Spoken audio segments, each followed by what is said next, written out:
Pues muy buenas tardes. Gracias por estar aquí con nosotros en esta presentación virtual de la novela Flores de Obsidiana de Agustín Cadena.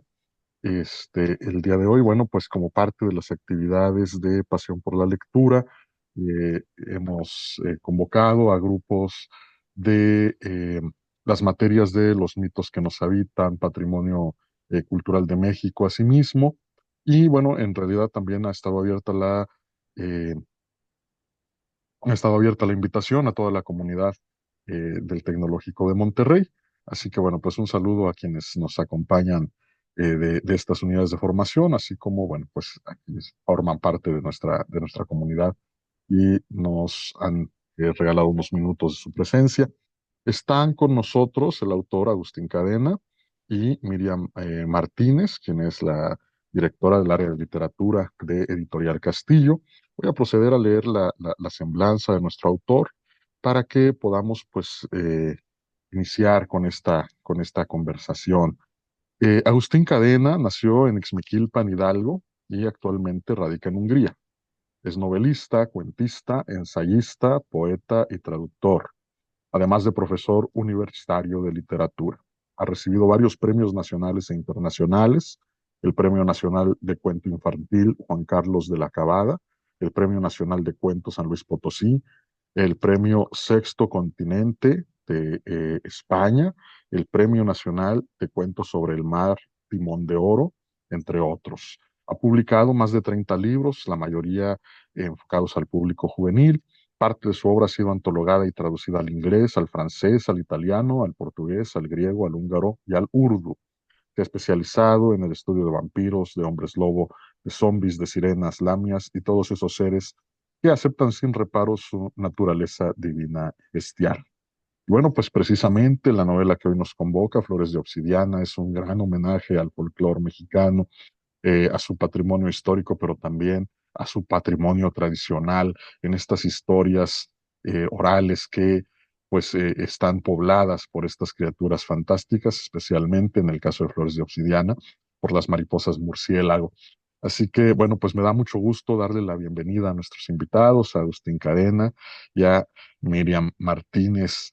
Bienvenidos, muchas gracias por estar con nosotros.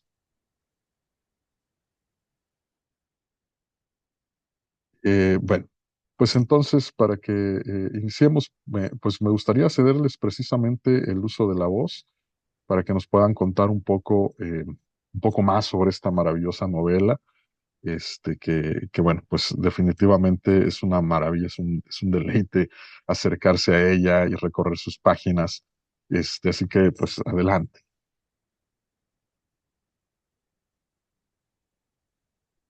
Empezaste a hablar, Víctor, decías que tienes unos cursos, uno de mitologías y otro de patrimonio cultural mexicano o algo así.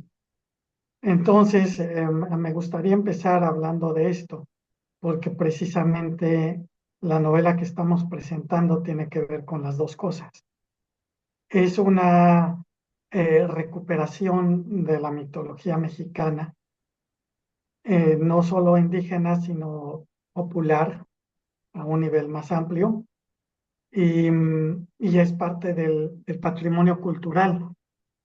Esto es algo que me importaba mucho al empezar a escribirla, porque a un nivel, en el nivel realista de la novela, quise recuperar y explorar lo que era la vida en la última década del siglo XIX, hacia ya la época en que don Porfirio Díaz empezaba a ser visto como dictador. Entonces me interesó mucho explorar esos detalles que suelen pasar inadvertidos para los historiadores, que tienen que ver con la vida cotidiana, qué se comía, qué se vendía, qué se hacía, cómo se vestían, cómo era la ciudad, cómo se llamaban las calles, qué oficios había, todo eso. Y esto, digamos, desde la interpretación realista, pero también hay un elemento fantástico que tiene que ver con la parte del mito. En esta época en que algunos escritores con muchos lectores están explorando distintas mitologías, yo quería explorar la mexicana, no solo una mitología específica de un pueblo precolombino, sino en general lo que es el conjunto de las mitologías mexicanas, incluyendo la mitología urbana. Eh, entonces, en la novela, junto con personajes históricos como don Porfirio Díaz, como algunos de sus contemporáneos, algunas mujeres notables que yo quería, sobre las cuales yo quería llamar la atención aquí. Paralelamente con ellos, aparecen personajes fantásticos como decía, de la mitología mexicana, como las Tlahuelpuchis y los chaneques. Y bueno, y además están todos los héroes populares que a su vez formaron,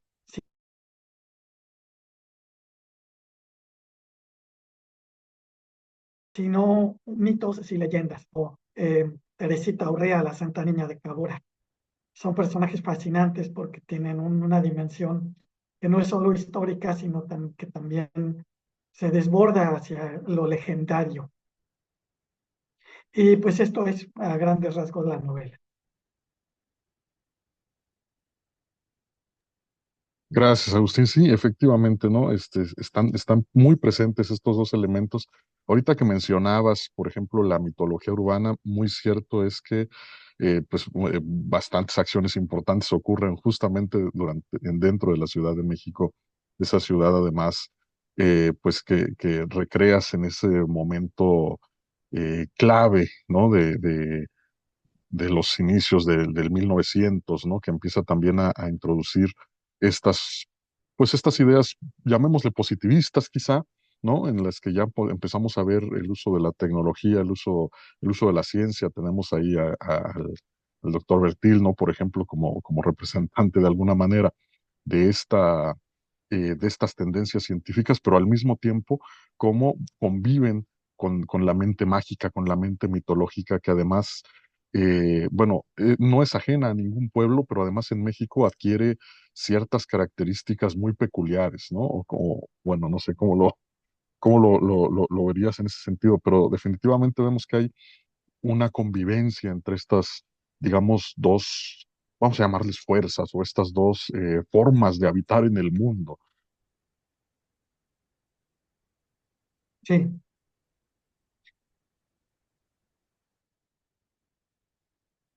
Eh, bueno, y en ese sentido, ¿qué fue qué fue, digamos, lo más apasionante para ti en el momento de estar, pues, poniendo en convivencia estos dos polos?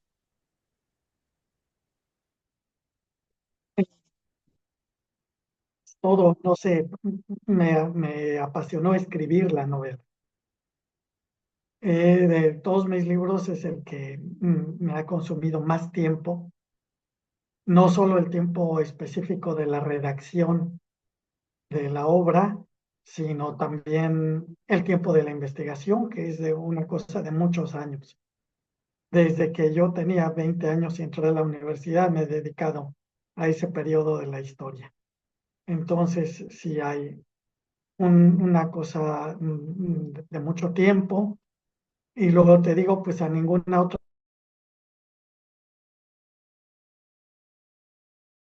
de mis novelas le dediqué tanto tiempo como la edición también se llevó bastante tiempo en cuanto a todo el diálogo que teníamos de componer esto, precisar esto, eh, y bueno, que no se nos fueran detalles.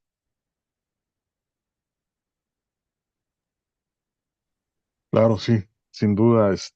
Bueno, y ahorita que tocas el tema precisamente de de la edición, este, tocando un poquito esa parte, porque a veces eh, uno como público lector no tiene conciencia de pues el gran trabajo que hay detrás de los libros, ¿no? O sea, muchas veces como lectores, sí, consideramos que alguien tiene que haberlo escrito, pero luego toda esa gran chamba de la edición, a veces nos pasa desapercibida. Y no quisiera perder la oportunidad, pues, de tocar precisamente ese tema también. eh, experiencia en la edición, eh, ¿qué nos podrían compartir de ella?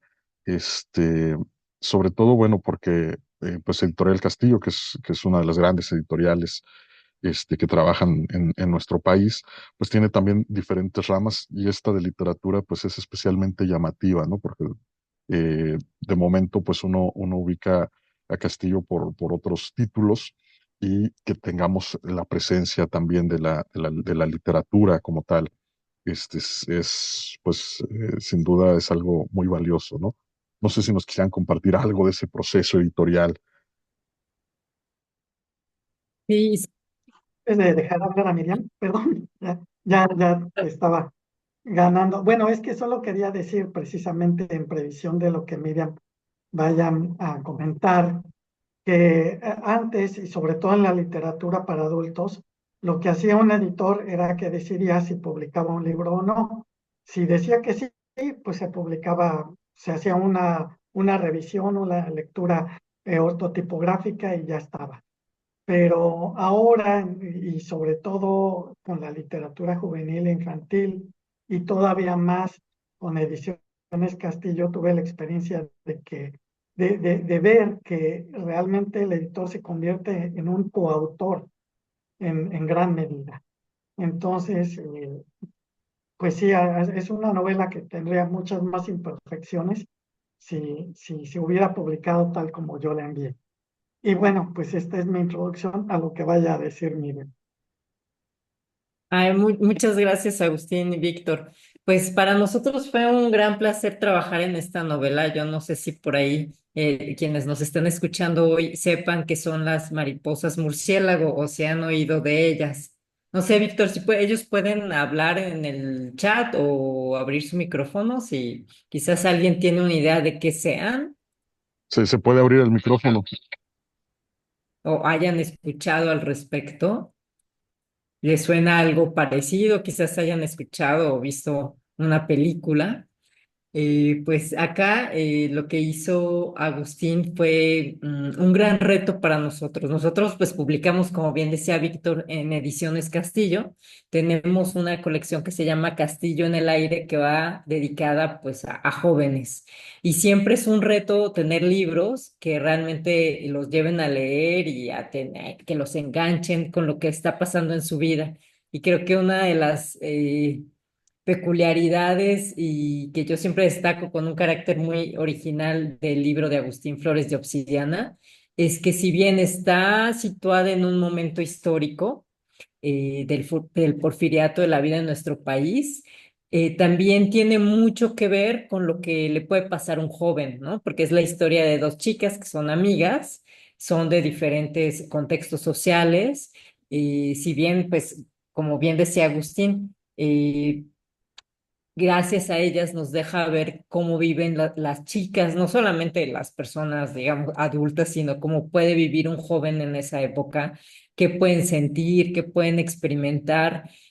Una de ellas, por ejemplo, pues es una joven que tiene un interés social, que trabaja en una imprenta y ella le preocupa lo que está pasando en su país, y la otra es una chica que pues está más asediada por sus fantasmas familiares, pero también tiene más preocupaciones del alma, digamos, y es este encuentro el que las va a llevar a conocer quiénes son, a conocer otra realidad, porque bueno, viven diferentes realidades, son de diferentes clases sociales, pero también a conocer, digamos, esa zona oscura que todos tenemos y a través del imaginario mexicano. Entonces, de alguna manera, esta novela lleva a conocer, sí, el pasado, pero hace esa conexión con este imaginario mexicano que todavía está muy vivo en las comunidades y que está muy vivo entre nosotros. Seguro ustedes pues festejaron el Día de Muertos de alguna forma, igual en este sincretismo con el Halloween, si ustedes se van a Milpalta o a alguno de los pueblos de por allá, pues se festeja de formas muy diversas y creo que Agustín justo logra hacer eso, pero también con un toque de novela no solamente mexicana, con este sabor histórico y fantástico del imaginario mexicano, sino también con un sabor, digamos, una influencia de las grandes novelas europeas, ¿no? Entonces, seguro ustedes pues conocen el mito de Frankenstein, este de La Llorona, han leído algo de literatura victoriana o literatura francesa que les lleve estos seres imaginarios, pues ella lo mete todo en una licuadora y realmente hace una bebida que les aseguro que les va a dar mucho miedo, tiene mucho suspenso y tiene estos personajes de las mariposas que ya les hablará Agustín, qué es lo que fusionó ahí, pero que también pues son estos personajes que se alimentan de la sangre de los bebés. Ellas chupan bebés y también pues en todo este mundo de la mente, ¿no? Que tiene que ver mucho con lo social, por supuesto, con lo histórico, con lo mitológico, con lo urbano, decía Agustín y Víctor, pero también tiene que ver con los misterios que pasan en la mente, ¿no? Y Agustín hace referencias, pues, históricas que ya les irá contando también de Freud, al psicoanálisis, a la psiquiatría de la época, pero que resuenan mucho en cosas que están pasando ahora.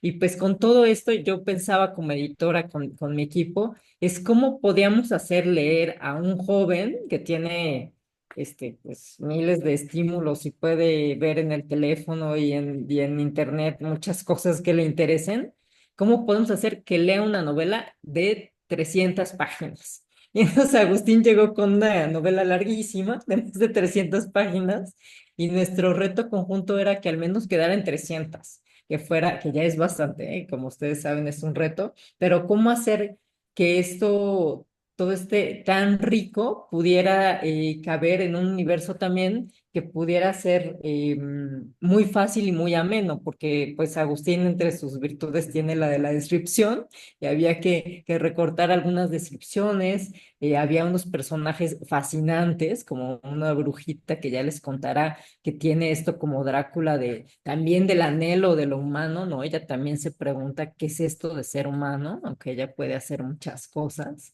Y bueno, esto se conecta con el deseo que puede sentir uno cuando es muy joven, ¿no? Del deseo de lo otro, de lo diferente, que también pasa entre las chicas, que ya tendrán ustedes su interpretación de qué es lo que a ellas les pasa, pero justamente el reto con Agustín era realmente un tejido muy fino porque él escribe muy bien y tenía ya todas las referencias, muchas más que nosotros porque es un especialista del siglo XIX. Él también, siempre lo presumo, que tuvimos los dos al mismo gran maestro en letras inglesas nosotros estudiamos en la UNAM, tuvimos los dos al mismo maestro que era una vaca sagrada ya que se llamaba Colin White, que tenía un método muy particular de enseñar literatura, también por medio de una discusión. Y también queríamos eso, ¿no? Que este libro llevara a una discusión, pero que no fuera un libro, que no lo era desde el manuscrito, pero que no fuera un libro pesado, lleno de datos históricos.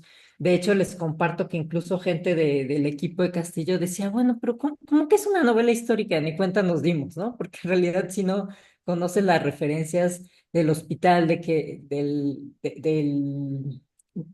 describe, de algunos personajes históricos, pues a lo mejor decir, pues eso me suena a una calle de México, pero no sé realmente quién fue Matías Romero, ¿no? Pero no importa, porque te quedas también con una aventura y bueno, el reto era eso, tener a veces más diálogos o sacarle más jugo a Agustín para que con todo lo que él sabe, que sabe un montón de los personajes del imaginario mexicano, pudiera hacer escenas a veces un poquito más largas o profundizar un poquito más en el personaje.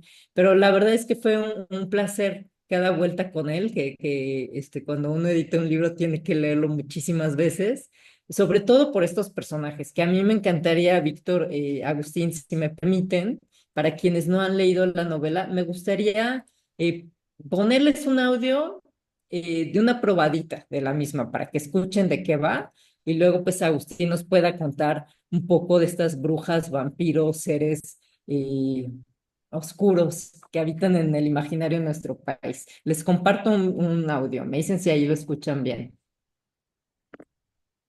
Voy a contar una cosa, señorita. Algo que solo a mi hija le he contado, y eso a medias. Mi madre también murió quemada. La acusaron de bruja y la quemaron. Viva. Y no cree usted que eso fue en la época de la Inquisición. Fue en pleno siglo XIX, en nuestro civilizado y progresista siglo XIX. Y yo no puedo descansar porque ella no descansa. Al igual que usted, necesito encontrar su espíritu. ¿Y por qué la acusaron así? Supongo que porque era bruja. Clara sintió horror al oír eso. Hacía hechizos y esas cosas. Una vez en Francia, la palabra bruja no significa lo mismo aquí que en Europa. Allá se refiere a una mujer sabia que conoce las propiedades de las plantas y está conectada con la naturaleza, lo que para nosotros es una curandera. Aquí en México, una bruja es un ser humano que tiene poderes sobrenaturales y se alimenta de sangre. Fantástico como podía sonar eso, Clara no dudó. Algo le dijo que Cristóbal estaba hablando de seres existentes y que esos seres no se hallaban lejos. ¿Qué poderes tienen? Pueden entrar en la mente de otras personas, en sus sueños, por ejemplo, y moverse en los planos etéricos. También pueden transformarse en animales, sobre todo en su nahual. ¿Nahual? El nahual es el espíritu animal que acompaña a cada ser humano desde que nace. ¿Todos tenemos uno? Así es, pero no todos podemos convertirnos en él como lo hacen las brujas. Y todas ellas tienen el mismo nahual, la mariposa negra. ¿Cómo puedo saber cuál es el mío? Cristóbal resopló de impaciencia. Siempre está pensando en usted misma, por eso sufre tanto.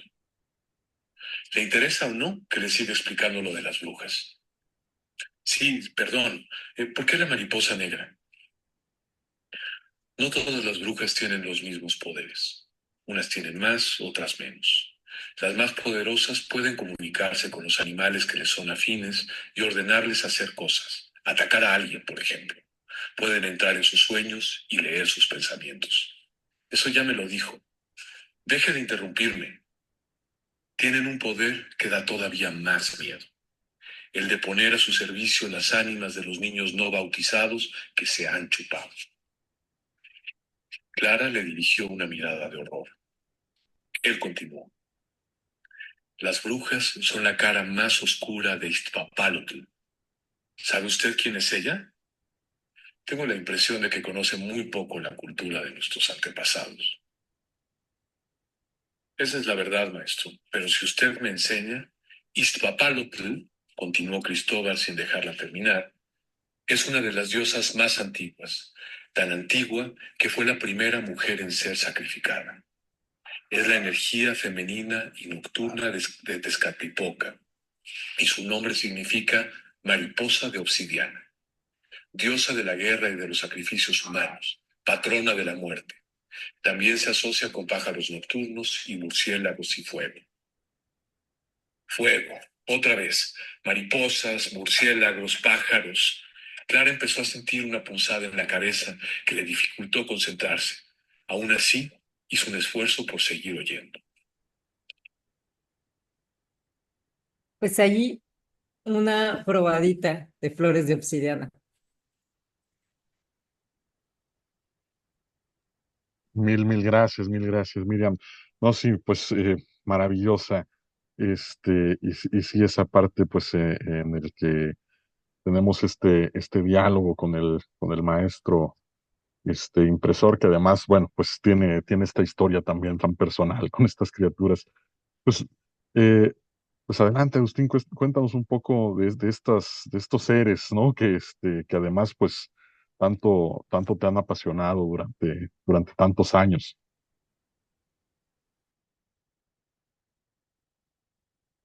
Pues no sé qué podría contar. Desde niño me han gustado las brujas. Me he enamorado de algunas de ellas. Eh,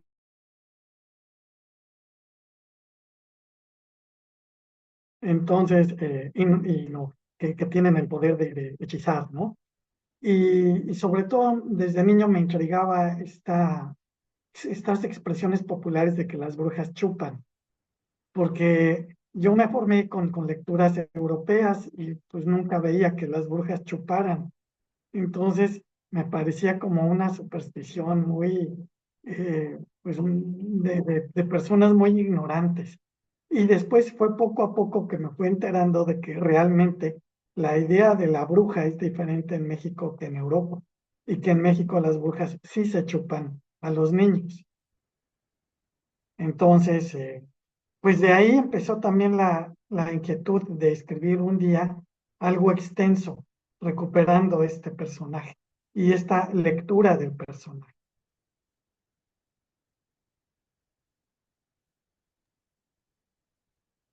Claro, claro.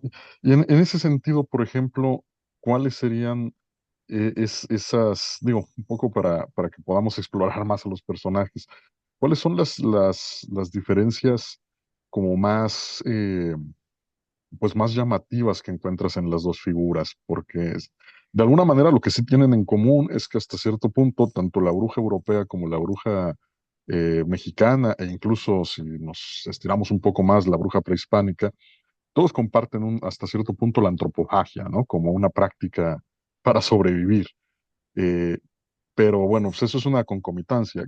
¿Cuáles serían así como las distinciones más grandes que has encontrado, o por lo menos las que más te llaman la atención? Sí, yo no diría que comparten la antropofagia. Los documentos, sobre todo del Renacimiento, sobre las brujas europeas, no mencionan la antropofagia. Eran personajes que tenían pacto con el diablo. Esa era la parte más importante. Y sí, ocasionalmente que hacían algún ritual, algún sacrificio humano, pero no era como parte de su naturaleza. Y la diferencia más importante es la naturaleza sobrenatural de las brujas mexicanas. Es decir, una bruja europea no es sobrenatural, es una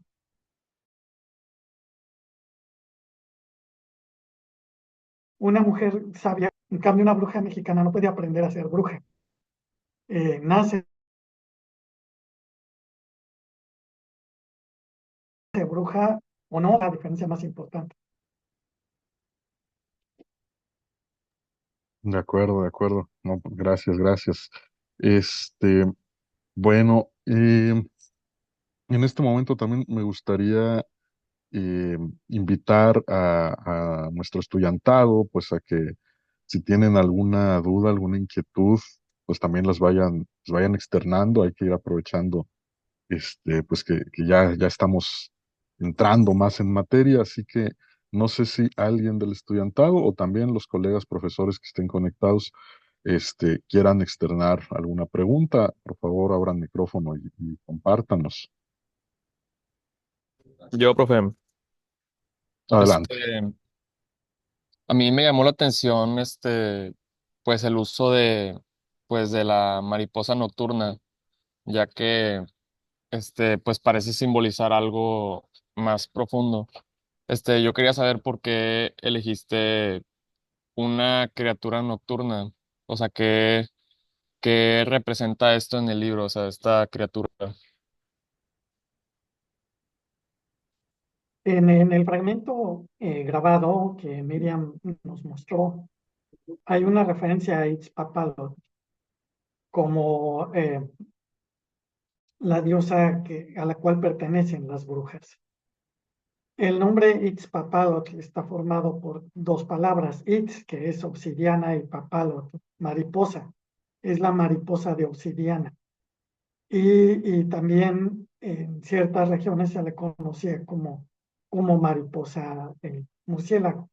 Entonces ya el hecho de que sea mariposa de obsidiana, literalmente en su nombre, ya nos lleva a la idea de la mariposa nocturna. Una idea un poco inexacta también, porque una cosa son las mariposas negras, que son las mariposas grandotas que se ven en las casas, que se meten, pero esas no son necesariamente nocturnas. Y otra cosa son las mariposas nocturnas, que muchas veces son mariposas pequeñitas, incluso blancas, o que no son negras, y que se acercan mucho atraídas por la luz, que en realidad no son mariposas, pertenecen a la familia de las palomillas. Pero bueno, como En español casi siempre confundimos las dos cosas, pues, pues son mariposas. Ah, ok, muchas gracias. De nada.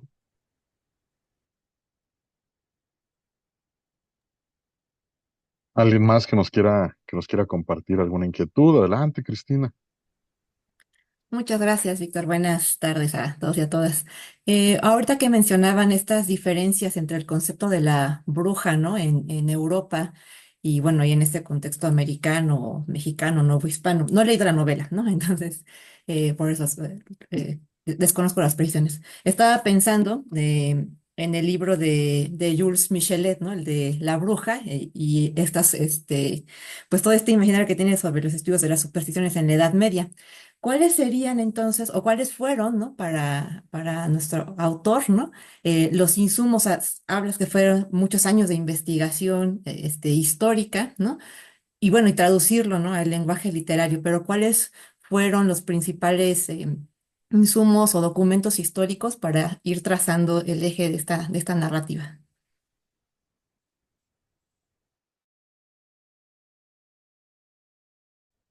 Michelet, porque es un autor que cuando yo era estudiante me impresionó mucho, ¿no? Sobre todo su idea de que todas las mujeres son brujas, y que es una cosa que está ahí latente y que se va despertando. Creo que eso es algo muy importante en el Flores de Obsidiana. Es una novela romántica en el sentido pues más literal, más académico, digamos. Este, eh, eh,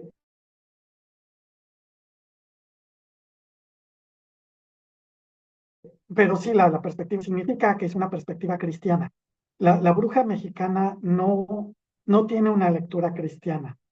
Es decir, en Europa una bruja es alguien que está del lado de Satanás y está opuesta a Cristo. En la lectura mexicana, la bruja no es así. La bruja es independiente de esas dos fuerzas. Eh, entonces, sí, esa es otra diferencia importante. Y en cuanto a lo que yo investigué, pues eran principalmente libros de historia, documentos, cosas de archivos, historia de la medicina. Siempre me ha interesado la historia de la medicina. La primera novela que publiqué, juvenil, bueno, que además fue la primera novela en general, se llama La lepra de San Job.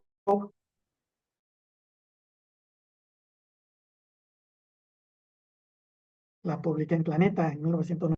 Y es también se desarrolla en el siglo XIX y está basada en un problema en la historia de la medicina que se refería a la pandemia de la sífilis en el siglo XIX. Eh,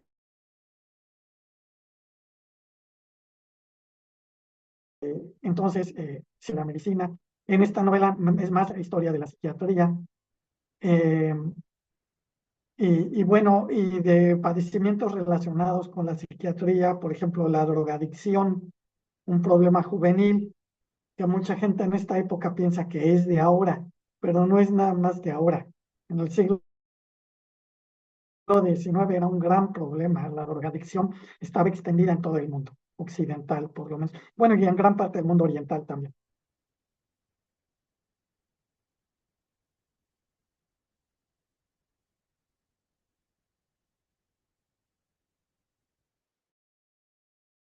Sí, contesté más o menos Sí, muchas gracias. de nada. Mil gracias. Adelante, Carlos, adelante. Hola, buenas tardes. Vi que en la novela usó el principal significado de la mariposa negra era el de la muerte, pero también tengo duda de si, como en la historia, es como las protagonistas van buscando algo más allá, también usó la mariposa por el significado de la transformación y por el hecho de que la bruja no, o sea, nace bruja, pero sufre una transformación antes de que pueda, ser bruja. Porque, o sea, lo que dijo antes es que las brujas nacen así, mas no es como que inmediatamente al nacer pueden hacer todo lo que se les considera una bruja, sino que pasa algo que las vuelven brujas.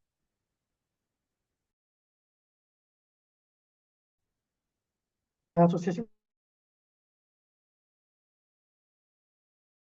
con la muerte viene desde la mitología de Ixpapa, su cara masculina, que es Tezcatlipoca. Entonces, de ahí viene la asociación con la muerte. Pero también las mariposas, estas grandotas, pardas, a nivel de superstición popular, se relacionan con la muerte. Mucha gente les tiene miedo porque dicen que anuncian la muerte de alguien. Eh, que no lo creo, ¿no? Pero bueno, es una superstición que también aquí un poco estaba consciente. Entonces sí hay una asociación con la muerte y la muerte también, por supuesto, es transformación y es renacimiento. Por eso en todas las religiones iniciáticas, la muerte es el requisito de la iniciación, porque la muerte es el final del antiguo yo para que pueda nacer el nuevo yo. Y la mariposa es eso, su proceso vital es una ilustración de eso. Tiene que morir la oruga, el gusano, para que nazca la belleza del animal alado.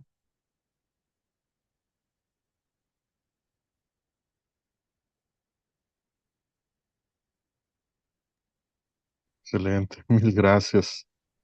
Adelante, Pedro. Yo tengo una duda. ¿Por qué decidió hacer la novela sobre terror en específico? Bueno, esto yo ya lo había platicado con Miriam, mi editora, porque yo no pensé, de hecho, no siento que yo escriba novelas de terror porque según yo no dan miedo, aunque sí trato de que tengan un efecto. No es que me haga yo el inocente, sí quiero que haya un efecto, que haya un efecto sensorial y perturbador. Pero para mí entonces mi intención no era originalmente aventuras, escribir una novela histórica y recuperar. Era también eso, quizá lo más importante de todo, era recuperar esos personajes eh, oscuros de la mitología mexicana.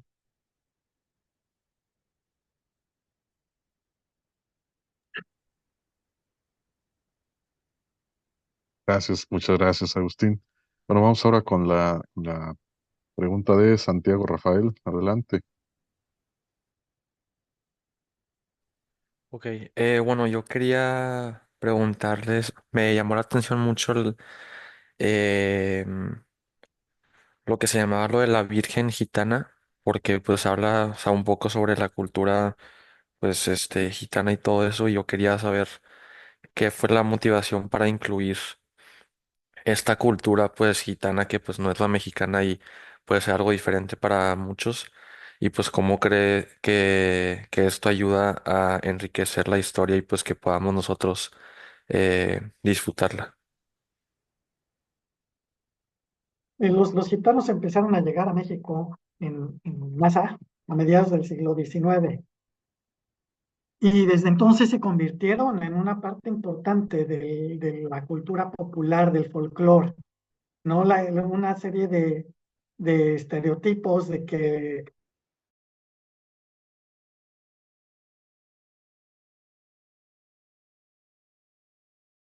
roban, de que se roban a los niños, que siempre han estado ahí. Y cuando yo era niño, llegaban caravanas de gitanos, pasaban por mi pueblo, se quedaban ahí un tiempo. Y para mí eran fascinantes. Yo quería acercarme, quería ver a los gitanos. Y después me tocó verlos más en Pueblos, donde hasta hace unos 20 años todavía había una comunidad grande de gitanos y trataba de platicar con ellos, que no siempre es posible hacerlo porque son personajes que por una parte tienen una muy justificada desconfianza, pero por otra parte también tienen un carácter como pícaro, ¿no? De decir cosas que no son ciertas o decirlas de otra manera. Entonces no es fácil platicar con ellos. Y bueno, donde vivo ahora, en Hungría, pues es un país donde hay tantos gitanos o donde la cultura gitana es tan importante que por eso en México y en América Latina, en muchos lugares a los gitanos los llaman húngaros. Entonces, pues de ahí la fascinación. Y también viene de mis lecturas de literatura romántica, ¿no? Del jorobado de Nuestra Señora. Esmeralda siempre ha sido uno de mis personajes favoritos. Muchas gracias. Mil gracias, Agustín. Bueno, adelante, Miguel. Hola, buenas tardes. En los capítulos que el profesor mencionó, hubo uno que tengo una pregunta acerca, que es el del camino real, por el camino real. Yo quiero saber, o sea, qué representa el camino real, o sea, dirigida en la obra, pero si en ti en lo personal tuviste como una necesidad por implementar este capítulo, o sea, lo digo porque me interesó mucho el nombre del capítulo, por así decirlo, y quiero ver si qué representa para ti y para los personajes dentro de la obra. Los caminos reales en México. Se usaba la expresión camino real para cualquier camino que era pues una carretera grande donde podían transitar carretas y carruajes. Entonces, por eso en muchas poblaciones hay un camino que se llama camino real o una referencia a algún camino real. Entonces, este es uno de muchos, el que aparece en la novela. Y, y el capítulo es solo parte de creo que son como 3 o 4, que son los que se refieren al momento entre que las dos chicas logran tomar la diligencia hasta el momento en que son rescatadas en el rancho.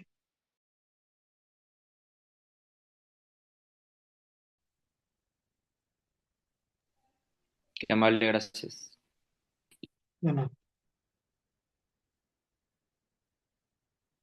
Mil gracias. Bueno, ahorita que mencionabas precisamente, bueno, porque tenemos a estas dos chicas que son pues las protagonistas de la historia, que además, bueno, pues pertenecen a dos clases sociales diferentes, pero comparten de alguna manera inquietudes y ciertos, me parece que ciertas perspectivas son comunes a ambas. ¿De dónde nace el crear pues este protagonista dual, vamos a llamarle así? Porque digo, son dos personajes, pero finalmente las acciones están en torno a las dos. Sí, eso es difícil para mí responderlo. No sé de dónde, cómo se fueron gestando estas chicas. Em, pero un tema que a mí me interesa mucho y que me ha traído mucho, es un tema victoriano, es el de la promiscuidad social, y que de hecho lo hacen constantemente. Esto se ve también mucho, por ejemplo, en el cine mexicano de la época de oro, ¿no? En donde se da esta promiscuidad social en la cual un personaje de la clase baja puede enamorarse de alguien de la clase alta y que, bueno, que el otro se enamore de él también, invadir esa esfera o que la suya sea invadida por la otra clase. A esto me refiero. Creo que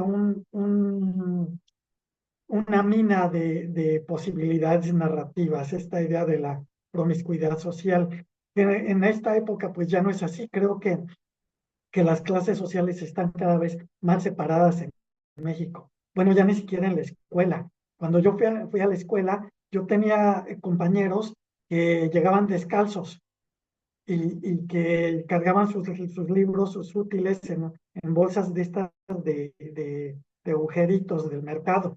Entonces eran niños muy pobres. Y también tenía los compañeros que se veían como ricos, aunque ahora ya no los veríamos como ricos, pero digamos, los hijos del doctor o del abogado, estos que tenían todo lo necesario y que tenían una casa bonita. Entonces, había en mi microcosmos de la primaria esta forma de promiscuidad social. que ya no existe, porque pues ahora ya están las escuelas de los ricos y las escuelas de los pobres, ¿no? Y no se mezclan. Pero creo que es un tema que en la época victoriana permitió muchísimas cosas, tramas muy emocionantes y bueno, yo quería explorarlo también. Mil gracias, no, sí, y definitivamente creo que es una exploración muy afortunada la que haces, definitivamente. Em, no sé si hay alguna otra inquietud por ahí de parte del estudiantado.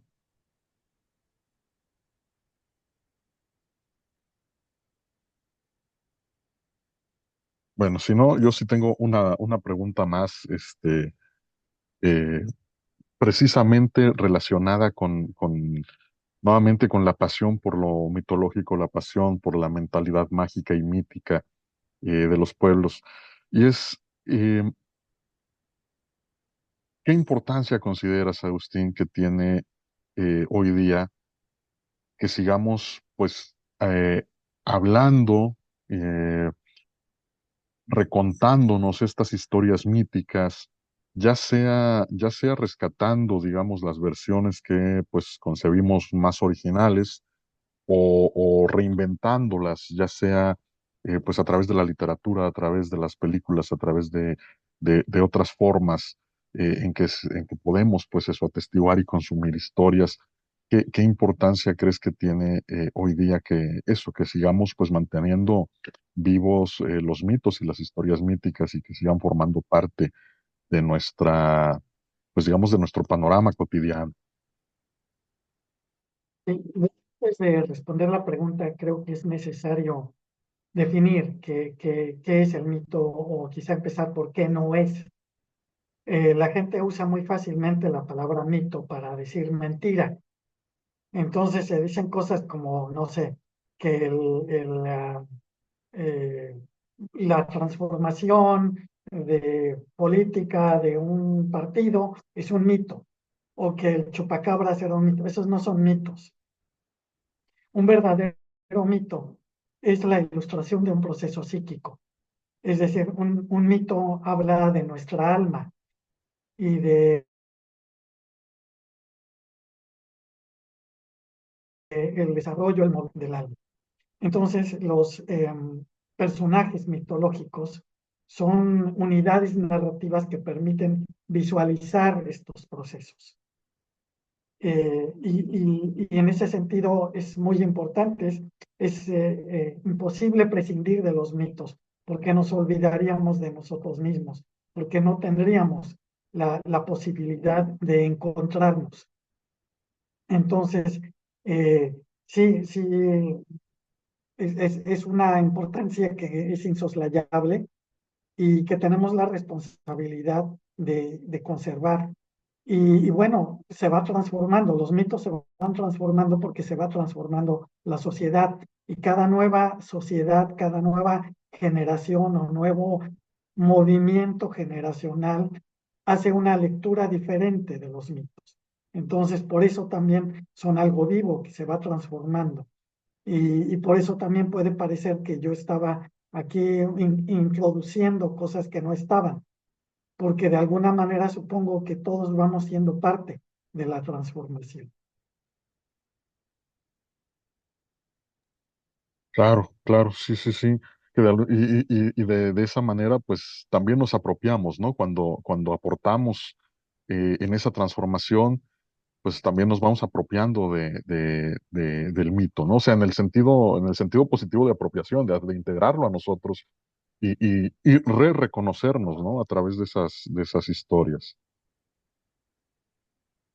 Así es, en el caso de la Tlahuelpuchi, pues es un mito, realmente es una unidad mítica, ¿no? Se relaciona con el inconsciente colectivo en su mayor escala y se puede relacionar con todas estas figuras de la mujer que se come al bebé, que finalmente es la mujer que se devora a sus propios hijos, la diosa Kali del hinduismo. Entonces, ¿qué nos dice esto? Pues nos habla de volviendo al tema de la iniciación de la muerte como renacimiento, es la ley de la vida, de que dar la vida es también dar la muerte. Al momento de darle la vida a algo o a alguien, se le está dando también la muerte. Entonces, pues sí, esto lo digo solo como un ejemplo de que cualquier unidad mitológica es como una madeja que puede deshilarse eh, en gran medida.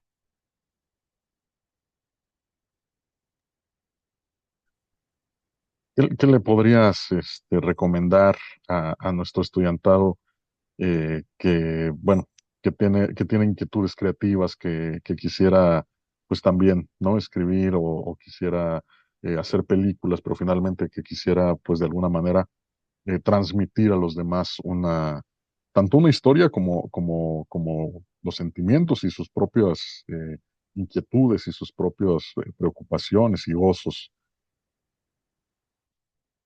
Pues que escriban. Yo creo que hay que escribir, que todos deberíamos escribir.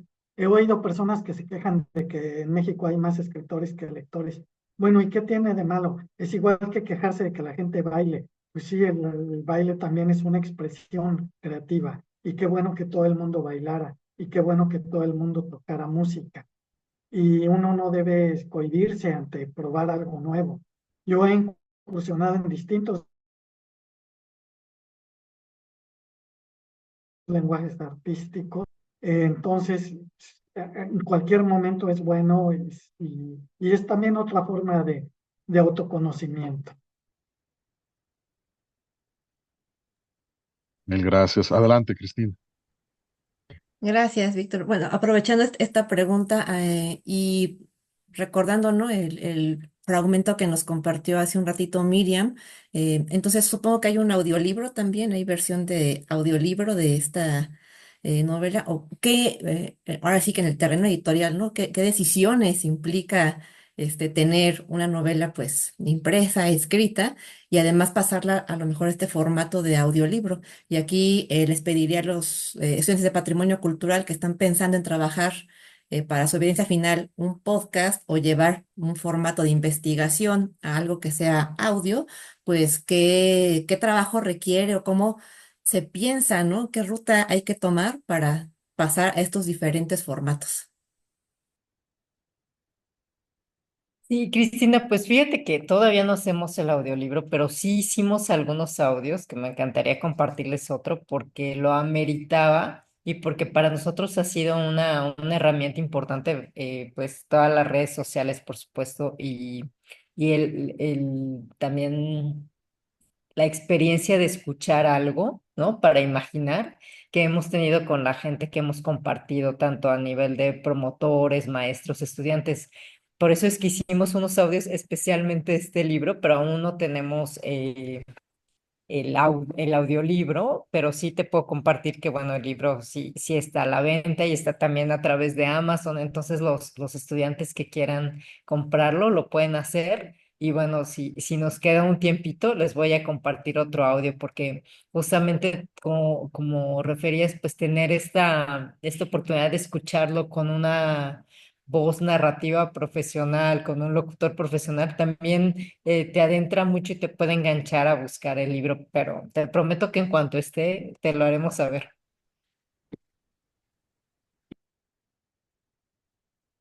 Mil gracias, Miriam. Sí, pues adelante, digo, si gustas, ahora sí que dale play. Aquí viene entonces. Fue un ataque de extraordinaria ferocidad, lanzado con el poder del odio y calculado para causar el mayor daño posible. No era un asalto para asustar, ni para amenazar, ni para ganar. Era para destruir. Y llegó por sorpresa, mientras ellas dormían. Lo primero fue la puerta, que se abrió de golpe, con estruendo. Era el perro, seguido por un enjambre de mariposas negras apenas visibles en la oscuridad. Antes de que las chicas pudieran entender qué ocurría, el pingo se apostó entre las dos camas, asegurando que el miedo mantendría inmovilizada a Amparo. Por las dudas, subió medio cuerpo a la cama, apoyando en ella sus enormes patas delanteras y empezó a gruñir. Mientras tanto, las mariposas cubrieron rápidamente la cara y el cuello de Clara, Docenas de patitas y alas ásperas como negras hojas de higuera se adhirieron a sus párpados, a su frente, a sus orejas, sus mejillas, sus poros nasales. Sellaron sus labios y comenzaron a presionar su garganta. Parecía que solo querían beber el sudor que empapaba su piel enfebrecida, pero después de unos instantes quedó claro que la intención era sofocarla. Narcotizada por algún miedo invisible, la víctima no podía hacer nada. Se hallaba hundida en un sueño profundo del cual ya no debía despertar. Sin embargo, su cuerpo reaccionó desde el abismo de la inconsciencia. Empezó a gemir, a inhalar aire desesperadamente. Se llevó las manos a la cara y logró quitarse algunas mariposas y respirar un poco. Pero las mariposas, ilesas, volvían enseguida al ataque. Amparo sabía que algo estaba pasando, pero no entendía qué. No alcanzaba a ver nada en esa oscuridad y el pingo la mantenía acorralada en su cama. Ladró enfurecido cuando ella intentó levantarse. Desesperada, hizo lo único que podía. Gritó llamando a los chaneques.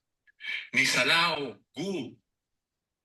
Ellos acudieron enseguida y de momento lograron cambiar el equilibrio de fuerzas. Nisalao comenzó a molestar al perro, logrando alejarlo de las camas, y Gu y Martinico se concentraron en luchar contra las mariposas, dando un respiro a Clara. Amparo medio comprendió lo que ocurría y fue a ayudar, pero en ese momento las mariposas empezaron a emitir un zumbido muy agudo, muy alto, que paralizó de dolor en los oídos a los chaneques. Aún así, siguieron luchando. Entonces ocurrió otra cosa. Un pequeño ejército de arañas rojas llegó del jardín, pasando por debajo de la puerta y se dirigió a ellos. Sintieron la proximidad de ese temido enemigo. ¡Madre Coatlicue! Exclamó Gu. Para entonces, ya venía a unirse a la refriega un enjambre de mosquitos verdes que se veían fosforescentes en la oscuridad. Los chaneques sabían que estaban derrotados y además aterrados. ¿Qué os pasa?, les preguntó Martinico, que no entendía a qué tanto miedo. Las plagas del maíz, explicó Gu, casi tirando al duende en su prisa por escapar. ¡Qué diantre! Los duendes no somos emay, somos de trigo. Y se lanzó a aplastar las arañas rojas con sus botas de minera. Amparo, que había encendido el quinqué para poder luchar de alguna manera, también quedó sorprendida. Cuando creía que todo estaba perdido, el ataque cesó. Las mariposas que cubrían la cara y el pecho de Clara se convirtieron de súbito en ceniza, docenas de montoncitos de ceniza. Y lo más extraordinario fue que lo mismo ocurrió con el perro. Ardió en una llama que nadie vio y dejó solo ceniza.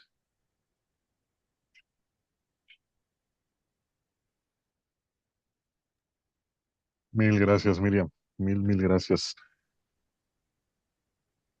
No, pues siempre es apasionante escucharlo, releerlo, reescucharlo de una forma. Mil gracias. A Y usted por la oportunidad de compartir esto. Espero que resuenen en muchos y que los que no se han animado a leerla, la lean pronto.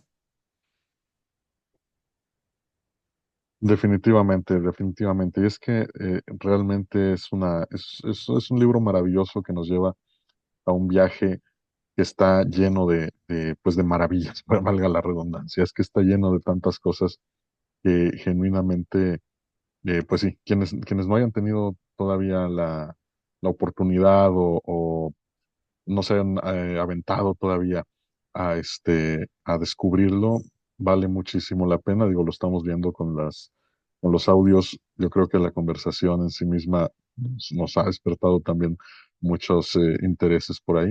Y sí, es realmente una novela exquisita en tantos sentidos y con tantos elementos que Agustín ha aprovechado para crearla. No sé si tenemos alguna otra inquietud por parte de nuestros estudiantes o colegas.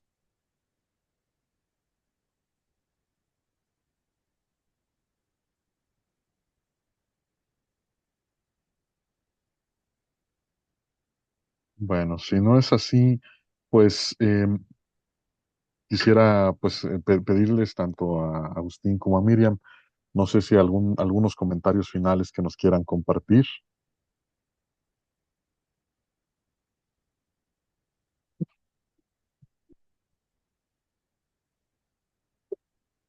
Miriam, que aceptó participar también, y a todas las personas que nos han estado escuchando. Pues me da mucho gusto que aún estando lejos, ahora, gracias a la tecnología, sea posible tener un diálogo con ustedes.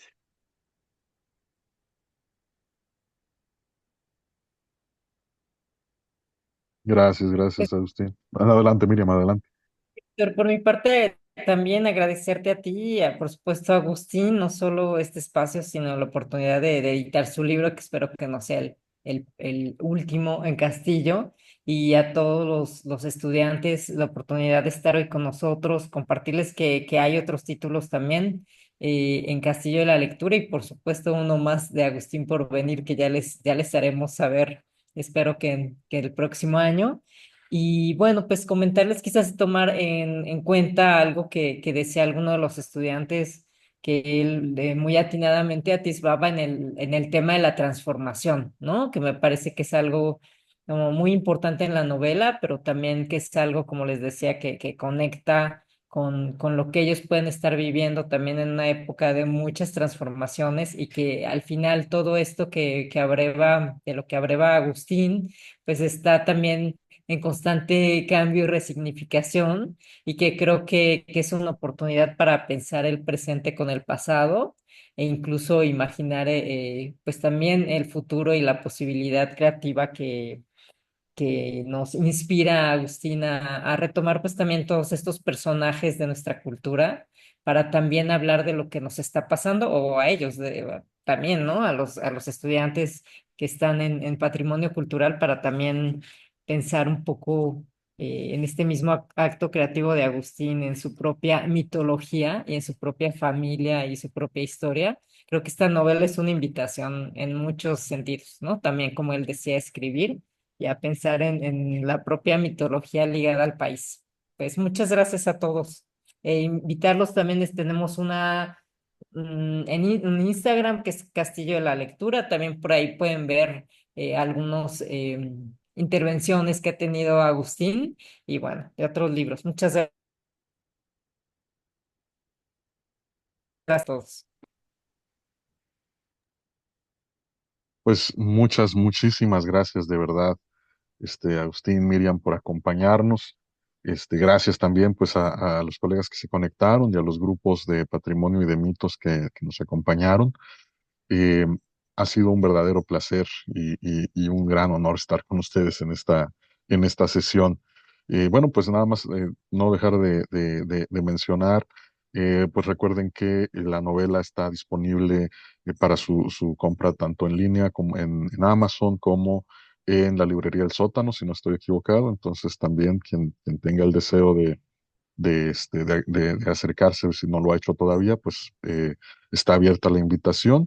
Y bueno, pues por parte de Artes y Cultura en el TEC, de Pasión por la Lectura, pues agradecemos mucho este espacio que nos han brindado, de verdad, ha sido maravilloso. Y pues sin más por ahora, pues esperamos leernos pronto y vernos pronto nuevamente en alguna otra ocasión. Muchísimas gracias, de verdad.